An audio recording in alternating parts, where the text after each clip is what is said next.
the name of my computer over here was, I'll just go ahead and show you.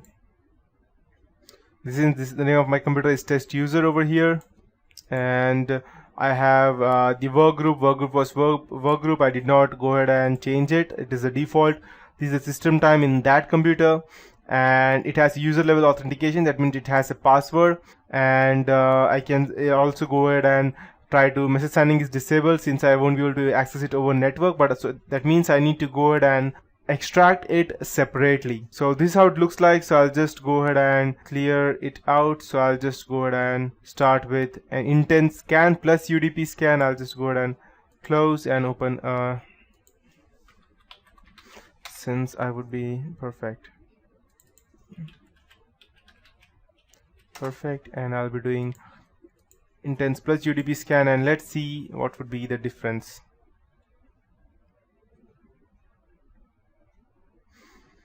So UDP scan shows us from which we can go ahead and transfer files like let's say pictures or songs with virus inside that, or any trojans or any backdoors inside that. So it will be showing all the ports which through which we can go ahead and transfer the user datagram protocol. Just open another ZenMap, and I will be doing another. Okay.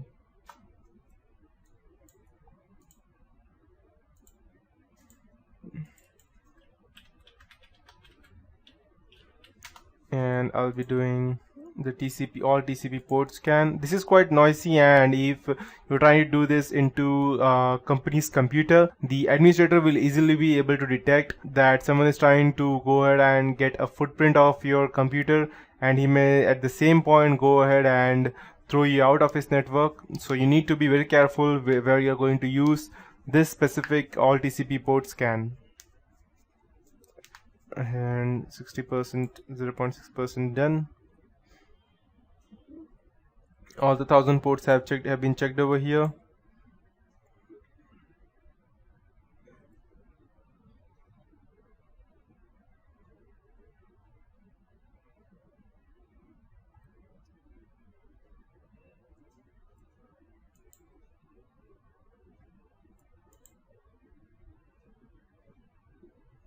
%% is done, 59% is done.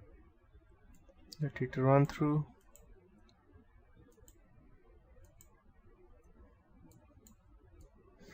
All TCP ports is quite, you can say, it's quite faster than any other one, but because it is since it's very noisy, it will not go undetected, and if you do just the UDP scan, it will go undetected, and that's why it is it is quite slower than the normal one. So the service stealth scan is completed, and we have the service scan started right now.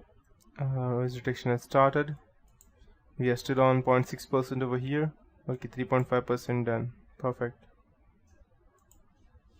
So I'll just go ahead and cancel this, and because it will take quite a long time, and I'll go ahead and show you how you can go ahead and ping scan. It's just to check whether the operating system is still active or not.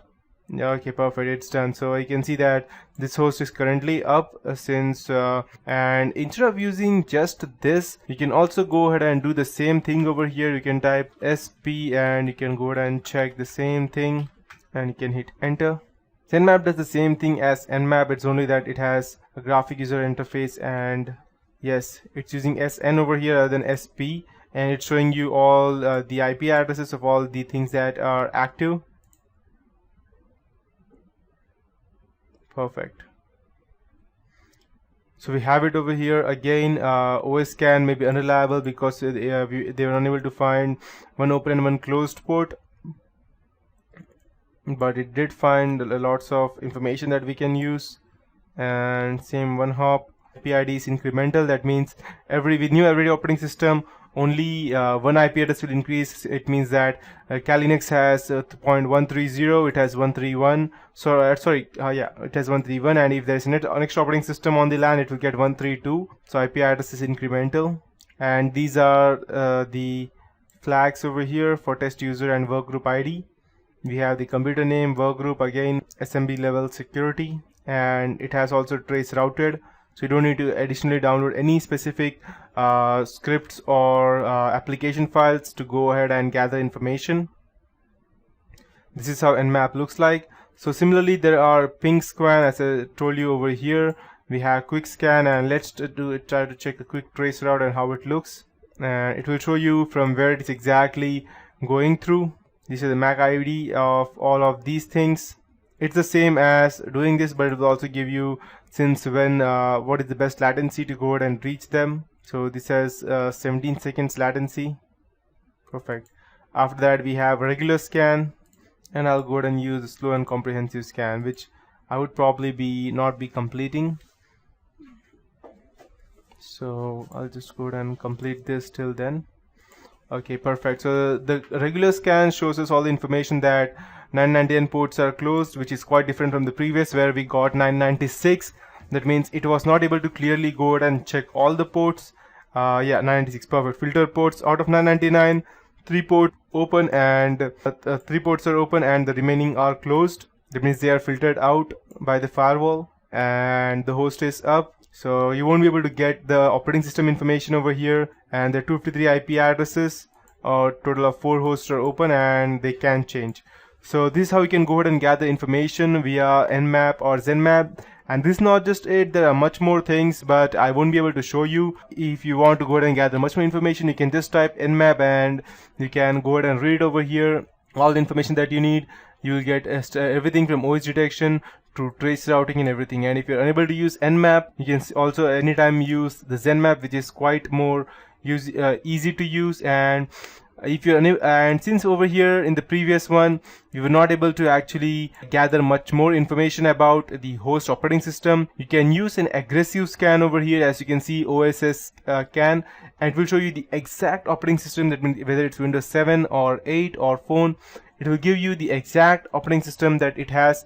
And but it will be, since it is aggressive, the person having the computer will come to know if he has IDS installed, or the administrator will easily come to know about this.